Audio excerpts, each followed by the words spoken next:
Hello students, welcome to all of in the Mangnade biology classes. Student, हम लोग अभी जो क्वेश्चन डिस्कस कर रहे हैं वो है एटीपी के कैलकुलेशन के रिगार्डिंग, और ये क्वेश्चन है प्लांट रिस्पिरेशन चैप्टर से रिलेटेड। और यहाँ पे क्वेश्चन में पूछा गया है what is in the question given.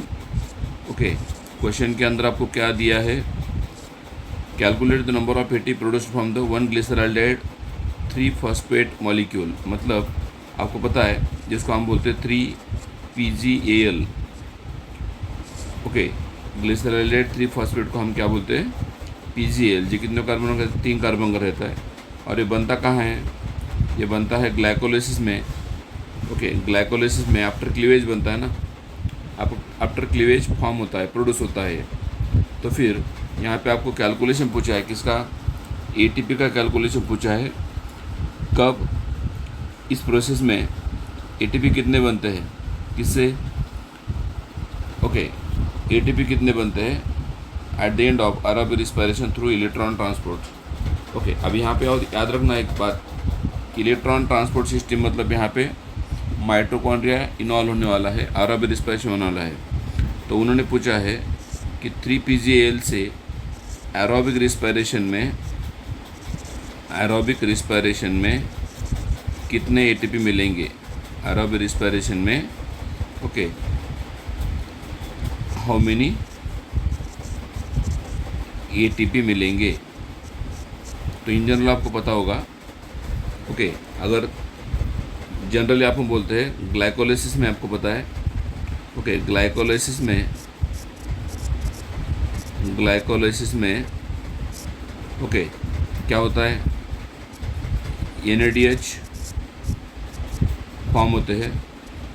Okay, कितने, 2, बट हम यहाँ पे कंसिडर कर रहे हैं 1। Calculate the number of ATP produced from 1 बोल रहा है ना, 1 ग्लिसरॉल्डेड बोल रहा है।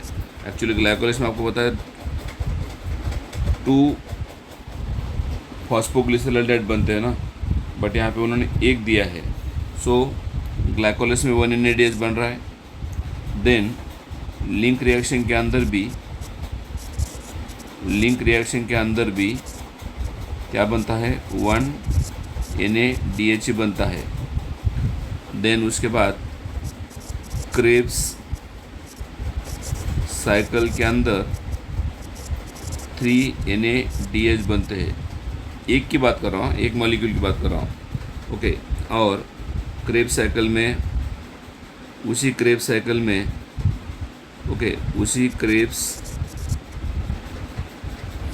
में क्या बनता है, 1 FADH बनता है। तो ये हो गया A1 मॉलिक्यूल से। अगर NCERT में आपको फिर 2 मॉलिक्यूल का दिया ना NCERT में, तो 1 मॉलिक्यूल का अगर आपको क्वेश्चन पूछा है तो मैं आपको बता रहा हूँ PGAL जो बनता है आपका, PGAL ग्लाइकोलाइसिस में बनता है। ग्लाइकोलाइसिस के 5th स्टेप में बनता है कौन, PGAL, जो कितने कार्बन का है, 3 कार्बन का है। और जनरली उसको 2 मॉलिक्यूल रहते हैं, बट अपन यहाँ पे इसका एक ही मॉलिक्यूल ले रहे हैं ना। इसका PGAL का अपन कितने मॉलिक्यूल ले रहे हैं, 1 मॉलिक्यूल ले रहे PGAL का। तो फिर एटीपी का कैलकुलेशन क्या होगा। तो अगर 1 मॉलिक्यूल की बात की जाए तो फिर ग्लाइकोलाइसिस में 1 NADH बनता है, लिंक रिएक्शन में 1 NADH बनता है, क्रेब्स साइकिल में 3 NADH बनते हैं, और लिंक रिएक्शन में और 1 FADH बनता है। ओके, और ये सबका यूज़ कहाँ पे होता है, इन सबका यूज़ जो होता है कहाँ पे, ETS में होता है। तो आपको पता है ETS के अकॉर्डिंग 1 ETS के अंदर दिया है 1 NADH after oxidation gives 3 ATP। 1 NADH का क्या होता है, ऑक्सीडेशन होने के बाद 3 ATP बनते हैं। And 1 FADH after oxidation gives 2 ATP। तो इसके अकॉर्डिंग हम अगर कैलकुलेशन करते हैं, यहाँ पे कैलकुलेशन करते हैं, ग्लाइकोलाइसिस में कितने NADH बन रहे, 1, मतलब कितने ATP हो गए, 3।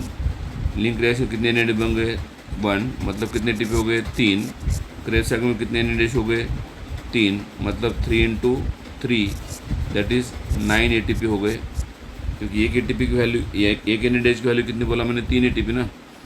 1 NADH ओके, यहाँ पे मैंने क्या किया, 3 इंटू 1, यहाँ पे 3 इंटू 1, यहाँ पे 3 इंटू 3 क्या है, NADH है, और एक NADH के अंदर कितने ATP बनते हैं, 3। ओके, और यहाँ पे 1 FADH गिव्स ओनली 2 ATP, इसका मतलब 2 इंटू 1। तो इसके अकॉर्डिंग हम अगर इसका कैलकुलेशन करते हैं, इसका एडिशन करते हैं, तो यहाँ पे 3 + 3 9, 3 + 3 6 + 9, 6 + 9 15 + 2 दैट इज़ 17 ATP आंसर आता है आपका। कब 1 मॉलिक्यूल ऑफ फॉस्फोग्लिसराल्डेहाइड या 1 मॉलिक्यूल ऑफ ग्लिसराल्डेहाइड 3-फॉस्फेट अगर ऑक्सीडाइज होता है, तो फिर एरोबिक रिस्पायरेशन के एंड में इलेक्ट्रॉन ट्रांसपोर्ट सिस्टम के अंदर इतने ATP मिलते हैं, 17। तो अगर 2 मॉलिक्यूल ऑफ, अगर आपको पूछा गया 2 मॉलिक्यूल ऑफ 3 PGL अगर पूछा गया, क्योंकि जनरल रिस्पायरेशन में 2 मॉलिक्यूल ही इन्वॉल्व होते हैं ना, 2 मॉलिक्यूल ऑफ PGL पूछा गया, तो इन सबका वैल्यू डबल होगा, दैट इज़ कितना होगा, 34 ATP मिलेंगे आपको। NADH से या FADH से आपको कितने मिलेंगे, अगर 2 मॉलिक्यूल ना होते हैं तो 34 ATP मिलते हैं।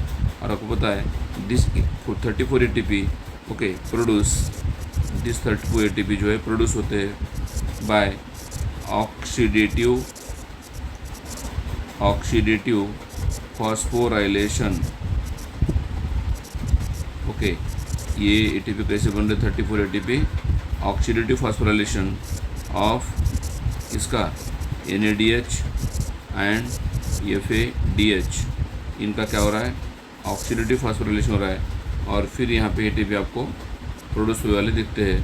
क्योंकि इसका NADH का एंड FADH का क्या होता है, ऑक्सीडेटिव फॉस्फोराइलेशन होता है, या फिर NADH का एंड FADH का क्या होता है, टर्मिनल ऑक्सीडेशन होता है। और आपको पता है this terminal oxidation also called as electron transport system बोलते हैं।